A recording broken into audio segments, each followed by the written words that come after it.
I am Nicole, a 35-year-old woman. My husband, Brian, my mother-in-law, and our 1-year-old son, Ryan, live together. Both of my parents have passed away, and my husband originally came from a single-parent home.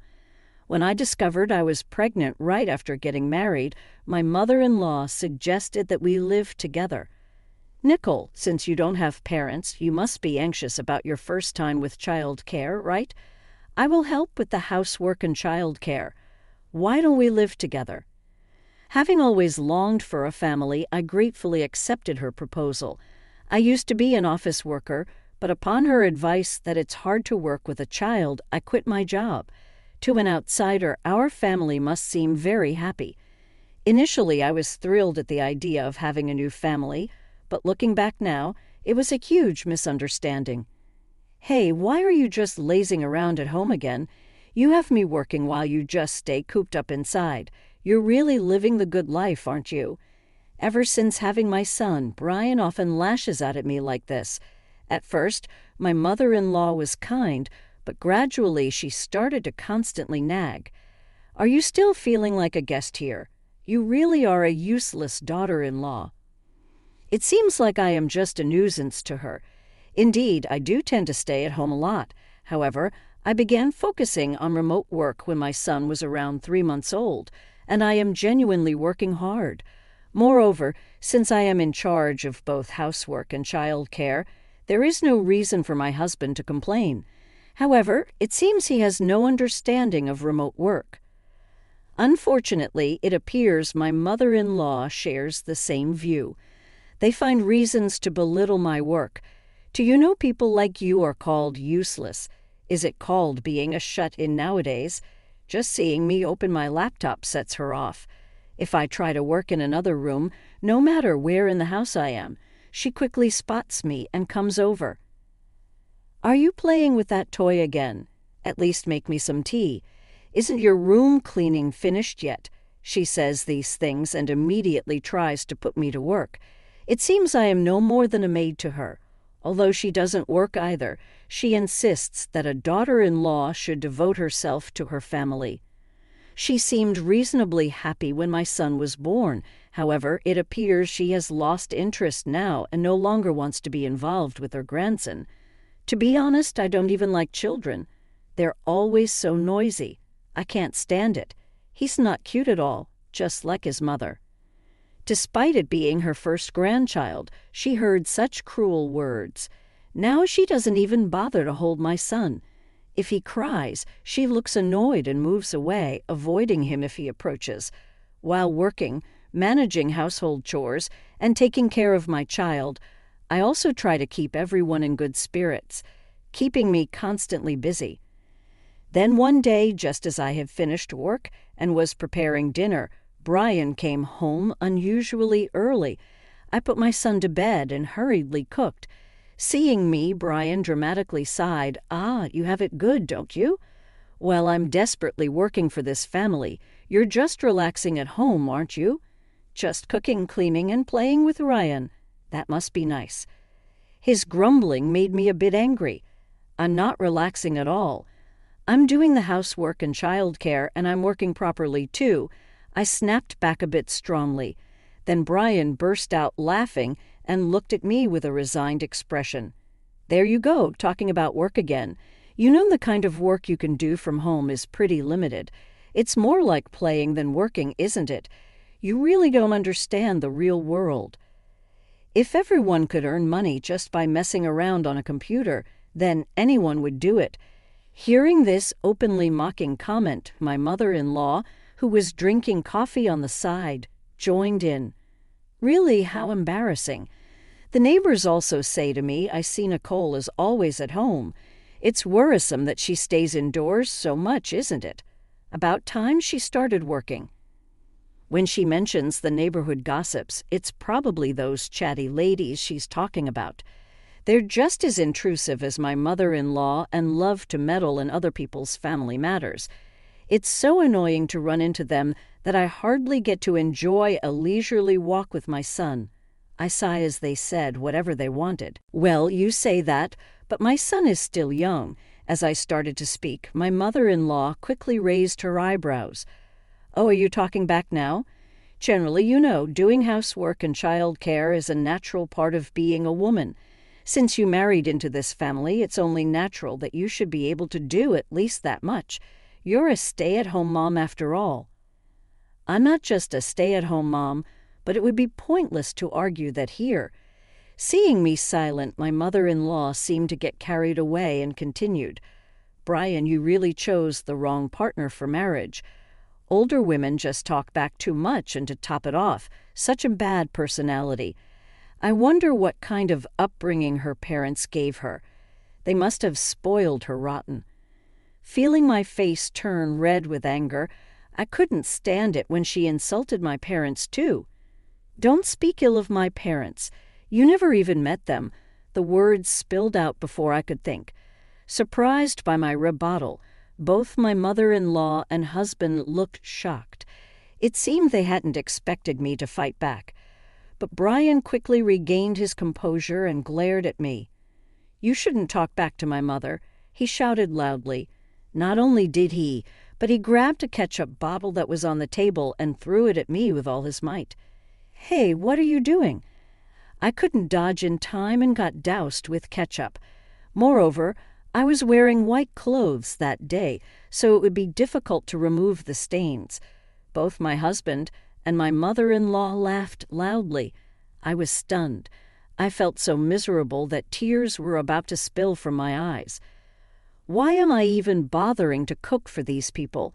And being with such a family couldn't be good for my son either. With that thought, my body moved on its own.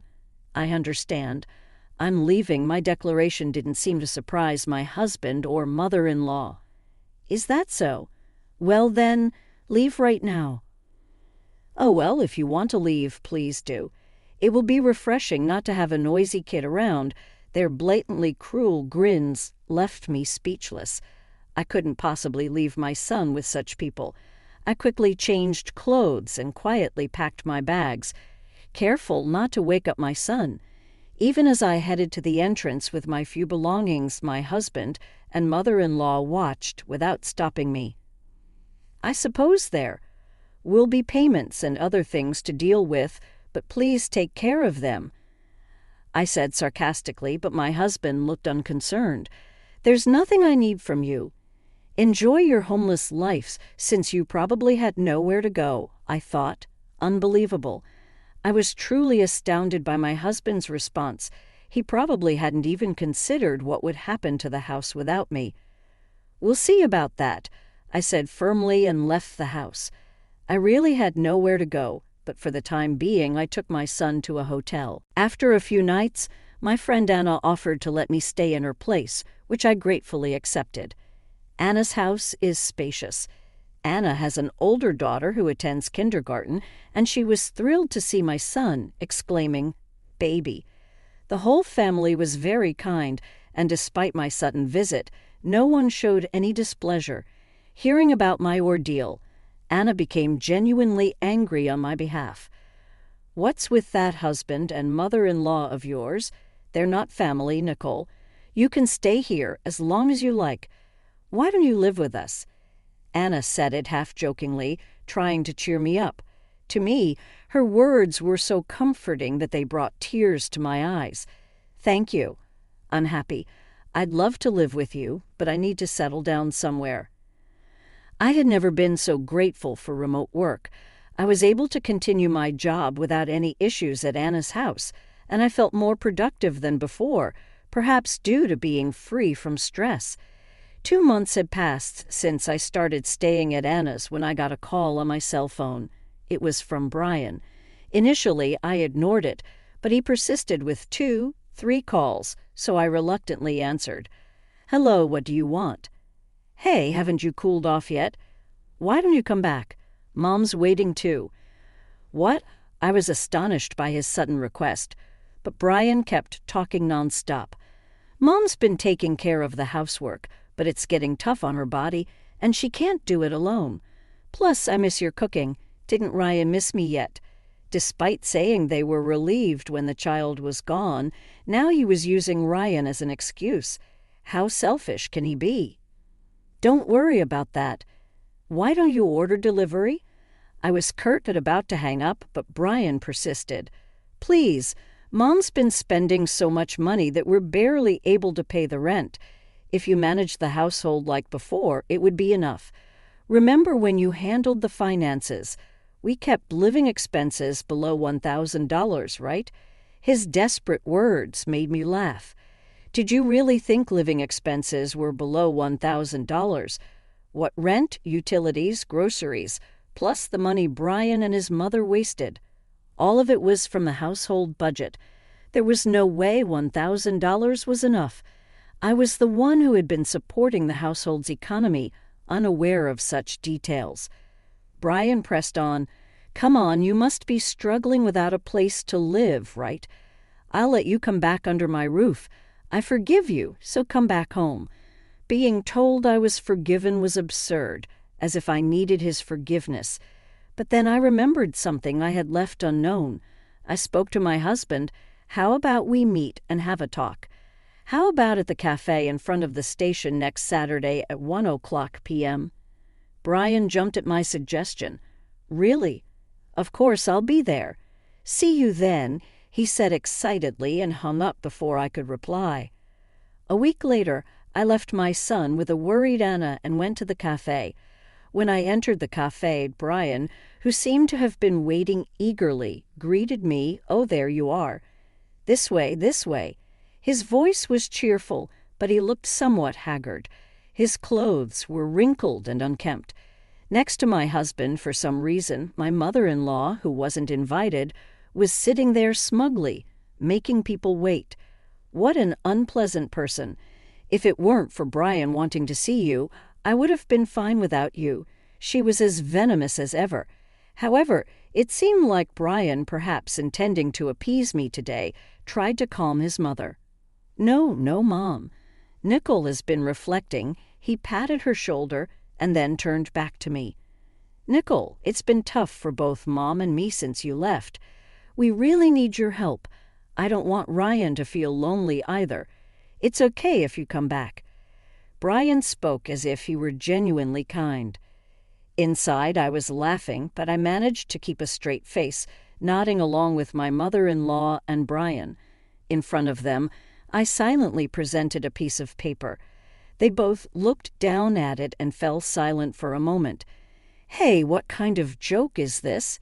It's no joke. Please divorce me. That's why I came here today. I said it cheerfully, with the biggest smile I could muster. What I had presented was a divorce form. Brian stared at the paper as if he might burn a hole through it, but eventually his face began to contort. Suddenly his calm demeanor flipped completely. He erupted in anger. There's no way we're getting a divorce. Just when I thought you were being stubborn, you pull something like this.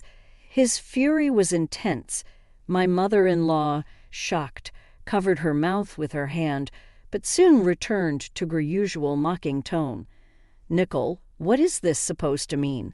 How much do you want to trouble us? Brian, we should have just left this woman alone.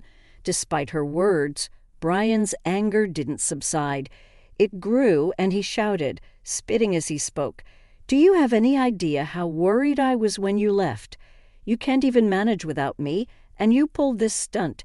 You must be living like a homeless person, right? Where did you leave Ryan? A's now, and I'll forgive you, so kneel down right here. His shouting and banging on the table quieted the entire cafe. I felt the stares of other customers, but I couldn't just stay silent. Taking a deep breath, I addressed my husband. You're being too loud. If you were so worried, why did you leave me without contact for 2 months? Ryan is just over a year old, you know.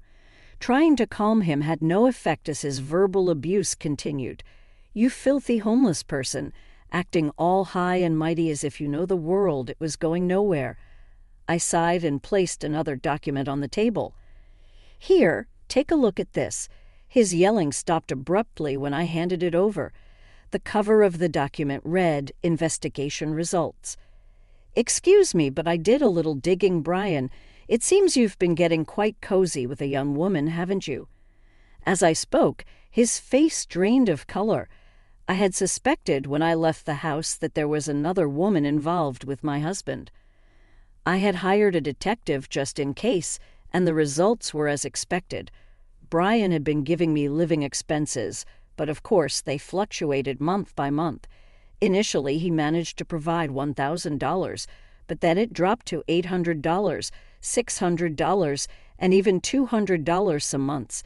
It turned out he was spending most of his salary on his mistress. Bank statements showed charges from fashion websites, jewelry stores, and travel agencies, none of which I recognized. My mother-in-law was also pegged on the documents. She seemed at a loss for words. "Mother," Brian said, "life has been hard because you waste money. Isn't that funny?" "Well, you do spend freely, too." I said it with a laugh, and while my mother-in-law looked at me, she said nothing.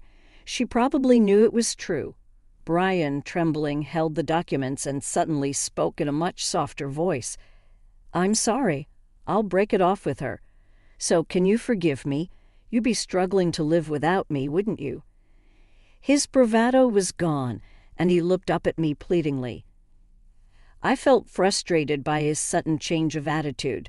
"Don't you get it yet? There was no way that you provided as living expenses would suffice all this time." Seeing his unreliable financial support, I had been putting several thousands of dollars into our home every month. My remote work was stock trading. I had dabbled in trading in various investments as a side job before we married, and I had seriously resumed it when our son was around 3 months old. My annual income easily reaches $3 million. If my husband and mother-in-law found out, I could only imagine how they might take advantage of me.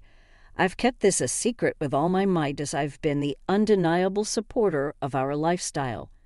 Yet the thought of my husband spending his salary on another woman instead of on household expenses makes my blood boil. It hurt to pay for the detective agency, but it wasn't an amount I couldn't afford. Moreover, Ryan, if it is to find out what games you've been playing behind my back, this amount of money is nothing. My desire to teach my husband a lesson was stronger than anything. I explained everything to him and his mother as clearly as I could, and they both seemed unable to believe it. They were visibly unsettled, glancing back and forth between the document in their hands and my face. Also, I'm not homeless. I signed a lease and I plan to move there soon. A spot opened up in the property I've had my eye on for a long time. The security is foolproof, and there's a screening process for tenants, so not just anyone can get in. I'm moving to a mansion that costs $200,000, but it's goodbye forever to you. As I spoke with excitement, my husband and mother-in-law seemed at a loss for words. "I was really wrong, Nicole. I'm nothing without you. Please remember, once we promised each other a future. Please, Nicole, come back. I'll do the housework or anything else instead of you, please." Despite their sudden pleas, my decision was firm. "I've left everything to my lawyer, so please contact him from now on. Goodbye." Ignoring my husband and mother-in-law, clinging to me almost on their knees, I left the cafe. I felt more relieved than I had in a long time as I headed to Anna's house, where my son was waiting. Afterwards, my husband kept fussing, but when my lawyer threatened litigation, he finally agreed to the divorce. I also demanded compensation from my mother-in-law for her numerous mistreatments. Both complained, "How can you earn so much?" But who was it that underestimated me? I didn't care where my husband and mother-in-law ended up, but I recently bumped into the chatty neighborhood ladies. They seemed eager to talk. They gleefully reported the current state of my husband. I thought he would continue having a good time with his mistress in the home I left, but that wasn't the case. The mistress left him once she saw his spending flee. Moreover, they rumored that he was a lousy man who got dumped by his wife and cheated. It spread quickly at his workplace. He's now working modestly to pay off compensation and his debts. I thought he should be grateful just to be employed, but I kept that to myself. As for my mother-in-law, she's working part-time to pay me compensation and recently fractured a bone during work. She's supposedly rehabilitating, but it's doubtful how much effort my habitually lazy mother-in-law will put in. As for my husband, in addition to his debts, he now has to cover the compensation of his incapacitated mother. He better do his best. Meanwhile, my son and I moved into our new house. This spacious $200,000 mansion is wonderfully comfortable, and we live there leisurely. The security is solid, so it's safe even with a small child around. Anna and others often come to visit. My son seems more relaxed and laughs more than ever now that he's free from the nagging of my husband and mother-in-law. Once things settle down, I'm thinking of looking for a cute pet to keep my son company.